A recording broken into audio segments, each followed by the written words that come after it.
بسم اللہ الرحمن الرحیم۔ محترم ناظرین، السلام علیکم۔ حضرت داؤد علیہ السلام کے زمانے میں ایک نادار و بے نوا خاتون تھی۔ اس کے پاس جو تھوڑی بہت رقم تھی اس سے اون یا روئی وغیرہ خریدتی اور اسے کاٹ کر اس کی اٹیاں بناتی، پھر انہیں بیچ کر انتہائی سادگی سے اپنی اور اپنے بچوں کے اخراجات پورے کرتی تھی۔ ایک دن وہ سوت کاٹ کر اس کی اٹیاں بنا کر بازار میں بیچنے کے لیے سر پر رکھے جا رہی تھی کہ اچانک تیزی سے ایک کوا آیا اور ایک اٹی اٹھا کر لے گیا۔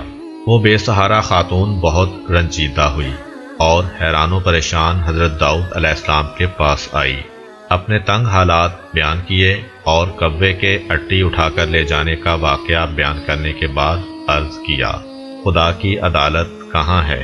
حضرت داؤد علیہ السلام نے اس سے فرمایا، ادھر بیٹھ جاؤ تاکہ تمہارے بارے میں فیصلہ کروں۔ ایک طرف یہ واقعہ پیش آیا اور دوسری طرف یہ ہوا کہ کچھ لوگ کشتی کے ذریعے دریا عبور کر رہے تھے۔ ان کی کشتی میں سوراخ ہو گیا اور پانی داخل ہو جانے سے کشتی کے ڈوبنے کا خطرہ تھا۔ ان لوگوں نے نظر مانی کہ اگر اس خطرے سے نجات مل گئی تو 1000 دینار کسی فقیر کو دیں گے۔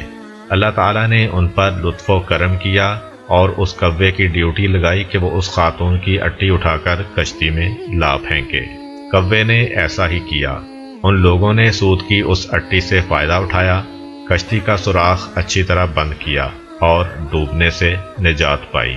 جب وہ لوگ ساحل پر پہنچ گئے تو اپنی نظر ادا کرنے کے لیے سیدھے حضرت داؤد علیہ السلام کی خدمت میں حاضر ہوئے اور 1000 دینار حضرت کی خدمت میں پیش کرتے ہوئے اپنے دریا سے نجات پانے کا پورا واقعہ تفصیل کے ساتھ سنایا۔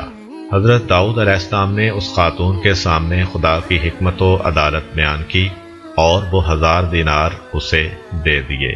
وہ خاتون بہت خوش ہوئی اور سمجھ گئی کہ خدا سے زیادہ کوئی بھی عادل تر اور احسان کرنے والا نہیں ہے۔ حضرت داؤد علیہ السلام کے زمانے میں ایک شہوت پرست شخص لگاتار ایک خاتون کے پاس جاتا اور اسے منافی عفت کام کرنے پر مجبور کرتا تھا۔ اللہ تعالیٰ نے اس خاتون کے دل میں ایک بات ڈالی کہ اس شہوت پرست شخص سے کہے کہ تو جب بھی میرے پاس آتا ہے اس وقت ایک اجنبی شخص تیری بیوی کے پاس جاتا ہے۔ اس خاتون نے یہ بات اس شخص سے کہی تو وہ فوراً دوڑا دوڑا اپنے گھر گیا اور کیا دیکھا کہ ایک اجنبی اس کی بیوی کے ساتھ ہم بستر ہے۔ یہ ماجرا دیکھ کر وہ بہت پریشان ہوا، اس شخص کو پکڑا اور حضرت داؤد علیہ السلام کے پاس لے جا کر کہا، اے اللہ کے پیغمبر، میرے اوپر ایک ایسی مصیبت آئی ہے کہ جو آج تک کسی پر نہ آئی ہوگی۔ حضرت داؤد علیہ السلام نے پوچھا، وہ کون سی مصیبت ہے؟ شہوت پرست مرد نے کہا، یہ شخص میری عدم موجودگی میں میرے گھر آیا ہے اور میری بیوی سے زنا کیا ہے۔ اللہ تعالیٰ نے حضرت داؤد علیہ السلام پر وحی نازل کی کہ اس مرد سے کہو، کما تدینو تدانو، جیسا کرو گے ویسا بھرو گے۔ ایک دن حضرت داؤد علیہ السلام گھر میں بیٹھے ہوئے تھے۔ آپ علیہ السلام کے پاس ایک فقیر اور پریشان حال نوجوان بھی بیٹھا ہوا تھا۔ یہ جوان حضرت داؤد علیہ السلام کے پاس بہت زیادہ آتا جاتا تھا اور بہت خاموش طبع تھا۔ ایک دن حضرت اسرائیل علیہ السلام جناب داؤد علیہ السلام کے پاس آئے اور گہری نگاہوں سے اس جوان کو دیکھا۔ جناب داؤد علیہ السلام نے حضرت اسرائیل علیہ السلام سے کہا، اس جوان کو کیوں دیکھ رہے ہیں؟ حضرت اسرائیل علیہ السلام نے کہا، ہاں، مجھے حکم ہوا ہے کہ میں اس ہفتے کے آخر میں اس جوان کی روح قبض کر لوں۔ حضرت داؤد علیہ السلام کے دل میں اس جوان کے لیے تڑپ پیدا ہوئی اور اس سے کہا، اے جوان، کیا تمہاری بیوی ہے؟ جوان نے کہا، نہیں، ابھی تک میں نے شادی نہیں کی ہے۔ حضرت داؤد علیہ السلام نے اس جوان سے فرمایا، فلاں شخص جو بنی اسرائیل کا مشہور و معروف اور بزرگ فرد ہے کے پاس جاؤ اور اس سے کہو کہ داؤد علیہ السلام تمہیں حکم دے رہے ہیں کہ اپنی بیٹی کو میری زوجہ بنا دو، پھر اس کے ساتھ شادی کرنے کے بعد رات کو اس کے پاس رہو۔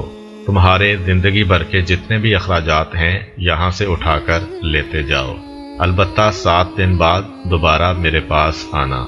حضرت داؤد علیہ السلام کا پیغام اس بات کا موجب بنا کہ اس معروف شخصیت کی بیٹی مذکورہ جوان کی بیوی بنی۔ اس جوان نے حضرت داؤد علیہ السلام کے حکم کے مطابق عمل کیا اور وہ 7 دن کے بعد دوبارہ حضرت داؤد علیہ السلام کے پاس آیا۔ حضرت داؤد علیہ السلام نے اس سے پوچھا، اے جوان، تمہارے یہ دن کیسے گزرے ہیں؟ جوان نے کہا، یہ دن اتنے اچھے گزرے ہیں کہ پوری زندگی میں پہلے کبھی ایسے نہیں گزرے۔ حضرت داؤد علیہ السلام نے فرمایا، بیٹھ جاؤ۔ وہ بیٹھ گیا۔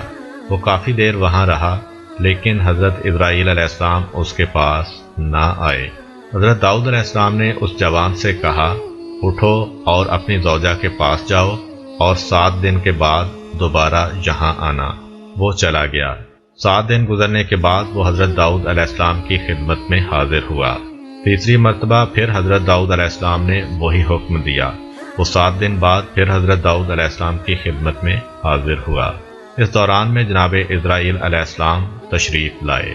حضرت داؤد علیہ السلام نے جناب اسرائیل علیہ السلام سے فرمایا، آپ کا ارادہ تو یہ تھا کہ آپ 7 دن بعد دوبارہ یہاں پر آئیں گے اور اس نوجوان کی روح قبض کریں گے، لیکن آپ نہیں آئے اور آج تیسرے ہفتے بعد آئے ہیں۔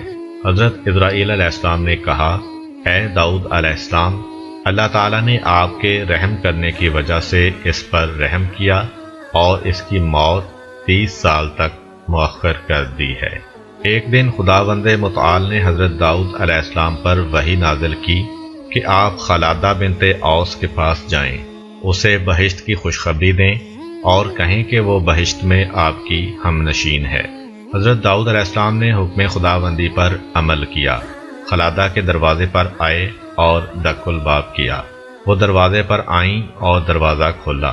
جو ہی ان کی نگاہیں حضرت داؤد علیہ السلام پر پڑیں تو عرض کیا، کیا اللہ کی طرف سے میرے بارے میں کچھ حکم نازل ہوا ہے کہ آپ علیہ السلام مجھے وہ خبر سنانے کے لیے تشریف لائے ہیں؟ حضرت داؤد علیہ السلام نے کہا، ہاں۔ خلادہ نے پوچھا، وہ کیا ہے؟ حضرت داؤد علیہ السلام نے کہا، اللہ تعالیٰ نے میرے اوپر وحی نازل کی اور فرمایا ہے تم بہشت میں میری ہم نشین ہوگی۔ خلادہ نے کہا، آپ کو شبہ ہوا ہے، وہ میں نہیں ہوں بلکہ کوئی میری ہم نام ہے۔ حضرت داؤد علیہ السلام نے کہا، ایسا نہیں ہے بلکہ یقیناً وہ تم ہی ہو۔ خلادہ نے کہا، اے پیغمبر خدا، آپ علیہ السلام سے جھوٹ نہیں بول رہی ہوں، خدا کی قسم میں اپنے اندر ایسی کوئی خوبی نہیں دیکھ رہی کہ بہشت میں آپ کی ہم نشین بنوں۔ حضرت داؤد علیہ السلام نے کہا، تم اپنے باطنی امور کے بارے میں کچھ گفتگو کرو تاکہ جان سکوں کہ کیسی ہو۔